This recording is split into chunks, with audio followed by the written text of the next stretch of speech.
Good day, this is Sir Bren and we are going to study about laws of logarithm. Meron tayong tatlo na law ng logarithm here. We have the product rule. This is log of u v, the product of ub with base b. This is equal to log of u of base b plus log of v as in victory of base b. Okay, this is product rule. Next is quotient rule. Log of u divided by b of base b is equals to log of u to the base b minus log of v to the base b. And lastly, we have the power rule.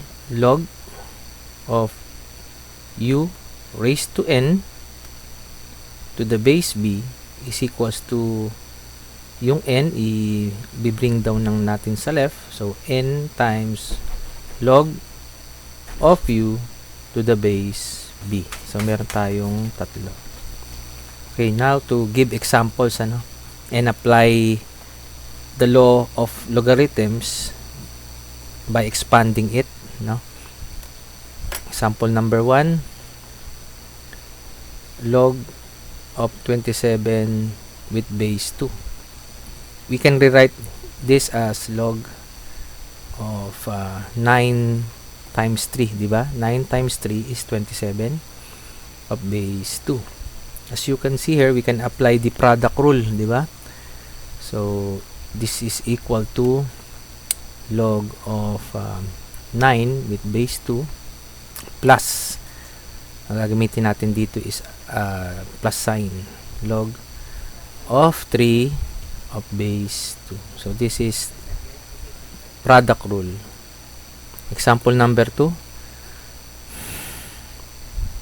log of 35 with base 3. Okay, so we can rewrite this parang number 1. This is log. Yung 35 can be rewritten as 7 times 5, diba? With base 3. Again, we can see here that this is a product rule application.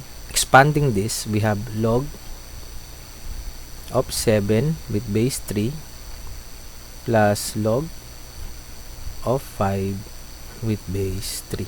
So this is also product rule. Example number 3, log of 7 over x with base 2. As you can see here, this is an application of quotient rule. Expanding this using the quotient rule, this is log of 7 with base 2. Ang gagamitin naman natin dito is subtraction minus log of x with base 2. Again, this is quotient rule. Number 4, log of 27 over 3 with base 3. Okay, we expand this using the quotient rule, just like number 3. So this is log of 27 with base 3 minus log of 3 with base 3. Okay, so we can simplify this further. This is log, yung 27 dito ay 3 raised to 3, diba? With base 3 minus log of 3 with base 3. And then mapapansin nyo, we can simplify this further. Ito, yung nasa una, using power rule. Kasi meron siyang exponent dito, yung ating argument ay may exponent.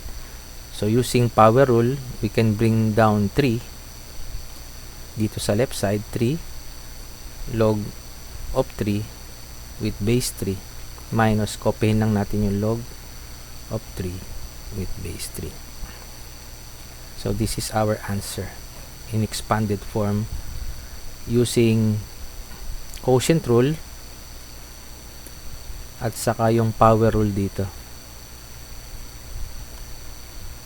Okay, example number 5, log of 9 raised to 3 with base 4.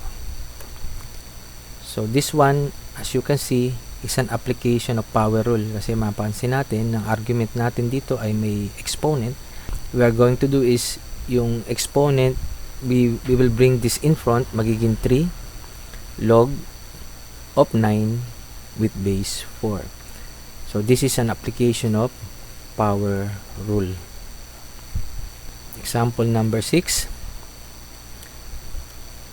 log of 2 plus log of 3.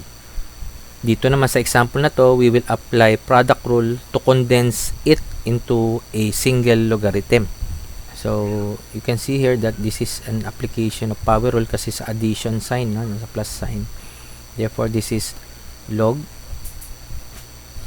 of 2 times 3, and then we have no there base, no? This is a common logarithm, and then simplifying it further, this is log 2 times 3 is 6. So this is our answer. Example 7, 3 ln x minus ln y. Okay, we will apply here quotient rule. Bakit? Kasi dun sa ating sign na minus sign, di ba? This will become applying the power rule, yung 3 ln x, kasi yung 3 magiging exponent siya, magiging ln x cube. Iaangat natin, ibabalik natin siya using power rule, and then copy ln minus ln y. And then we will then apply from power rule, ito, no? We will apply the quotient rule kasi subtraction siya. So this becomes ln of x cube over y. So this is our final answer. Our last example.